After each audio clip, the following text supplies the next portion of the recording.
Hello again. This is a chromed rotary watch. The hands adjust when you hold the crown out, and it winds, but the quick set date feature doesn't work. This is likely an issue with the setting lever spring. The old spring bars were way too long and needed to be cut out to remove the bracelet. We can now start the disassembly of the watch. Case back off, auto rotor out, movement spacer out, crown out to allow the movement to be removed. The movement has been removed from the case, and so is the crystal. The crystal was glued in, so a proper fitting replacement crystal will be needed. Hands removed, dial and spacer removed, and I start to remove the calendar and motion works. The date disc is removed to protect it. The cannon pinion and intermediate wheel are removed before moving to the back of the watch, where the automatic works are removed and disassembled. Then the balance and pallet forks are removed. The winding works are taken off to allow the going barrel to be removed. The well-finished going train bridge is removed, exposing the wheels below, which are then removed. With the setting lever screw removed, we will finish off the keyless works. Here you can see the broken setting lever spring that was causing the watch to not function properly. The remaining keyless and calendar works have been removed, leaving just the going barrel to be disassembled.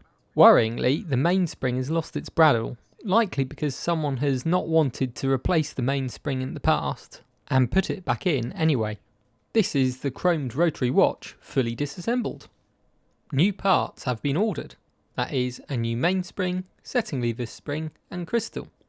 The rest of the watch will be pre-cleaned by hand and then ultrasonically cleaned and rinsed. The watch movement has been fully cleaned and is ready for reassembly. The new mainspring has been put in the cleaned barrel. The going barrel has been oiled and reassembled. Let's start the reassembly off by putting the going train and intermediate wheel back in. Then the going barrel with its fresh mainspring. The train wheel bridge is secured once the pivots have been correctly aligned. The barrel bridge is then reinstalled, oiling the going barrel pivot. Then the winding works can be installed and oiled. The setting lever, stem, clutch and winding gear have been oiled and reinstalled.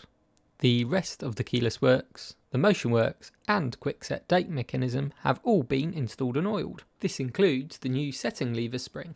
The dial side pivot jewels and holes have been oiled. The back pivot jewels have also been oiled.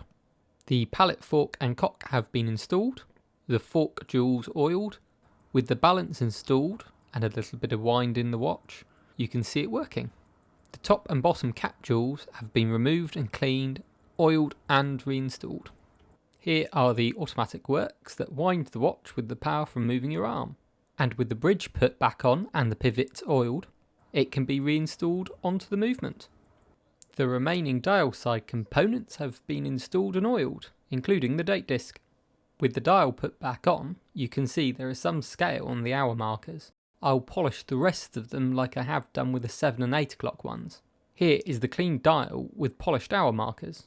I have polished the tips of the hands too. The hands have been put back on, so the date wheel turns over at around midnight. With the movement complete, and the case cleaned and polished and a new crystal fitted off screen, I have put the movement loosely back in the case to test the functionality of the watch. Unfortunately, the crown and stem are too short, and a stem extension will be necessary for the quick date change to function. Here is the stem extension fitted. It is the wider part of the stem nearest the crown. The crown with the stem extension has been fitted, and the gasket in the crown has been greased. After the initial regulation, the performance of the watch is looking quite good. The automatic rotor has been fitted back on, a new caseback gasket has been installed and the caseback put back on. With a matching grey strap, this lovely chrome rotary watch is finished. Thank you all for watching. If you enjoyed this video today, please consider liking this one and subscribing to see more videos like this in the future. If you would like your watch serviced, please have a look at my website linked in the description for more information. I've also put a link to my eBay page if you'd like to buy any of the watches I have serviced. Bye for now.